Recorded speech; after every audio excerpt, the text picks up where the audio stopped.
मातृभूमि की जय। बिहार चुनाव में राहुल गांधी की एंट्री हो गई है और वो जिस तरीके से भारत के शक्तिशाली प्रधानमंत्री नरेंद्र मोदी जी को गया था, संबोधन जो गलत तरीके से कर रहे हैं, जिस भाषा का इस्तेमाल कर रहे हैं, उस भाषा से तो ये कभी भी कुछ नहीं बन पाएँगे। और धोखे से समझ लो, बिल्ली के भाग्य से छीका टूट गया तो विपक्ष के नेता बन गए, वरना इस जन्म में विपक्ष के नेता भी ना बन पाते। और रही बात बनने बनाने की, तो समय बताएगा।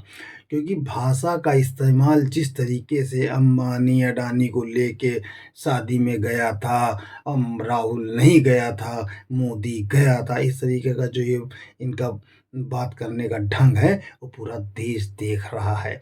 और ये जिस चीज़ पे इनके अंदर ये बहुत ज़्यादा जो उतावलापन है, ये उस दिन दूर हो जाएगा। अब तो शुरू हो गया एसआईआर है। एक भी बांग्लादेशी घुसपैठिया, एक भी रोहिंग्या और जो पाकिस्तान से 47 के बाद बस आए थे, उनको भी इस देश से लात मार के निकाल दिया जाएगा, तब समझ में आएगा। ऐंठन तब कम होगी।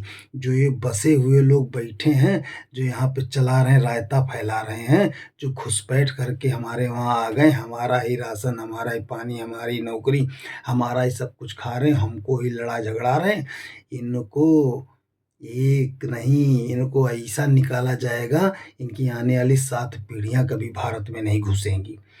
इंतज़ार करिए। अभी तो एसआईआर का दूसरा चरण प्रारंभ हुआ है। अभी इन लोगों में और अभी छटपटाहट आएगी, क्योंकि सब तो चाहते हैं कि ये अगर हट गया तो सारा वोट बैंक चला गया। यही तो वोट बैंक बना के रखा था, तो कैसे मोदी जी पर ठीकरा फोड़ा जाए।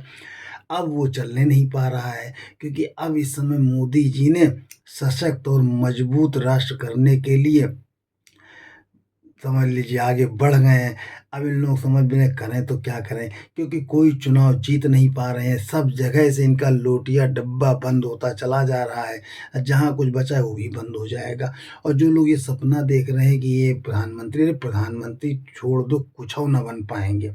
धोखे में हाथ लगवा रहा है, वो भी संविधान खतरे के चक्कर में कुछ सीटें पा गए तो विपक्षी नेता हो गए। अरे 100 तो छोड़ दो, अभी अगला जब चुनाव होगा तो कुछ नहीं मिलेगा। विपक्ष के नेता तो छोड़ दो, कुछ भी नहीं बनने लायक हैं। इनकी भाषा इनको बिल्कुल रसातल में जब तक ये समाप्त कांग्रेस को नहीं कर देंगे, तब तक ये भी चैन से नहीं बैठने वाले। और हम लोग तो कसम खाए बैठे हैं, खत्म करके ही माना जाएगा। मातृभूमि की जय।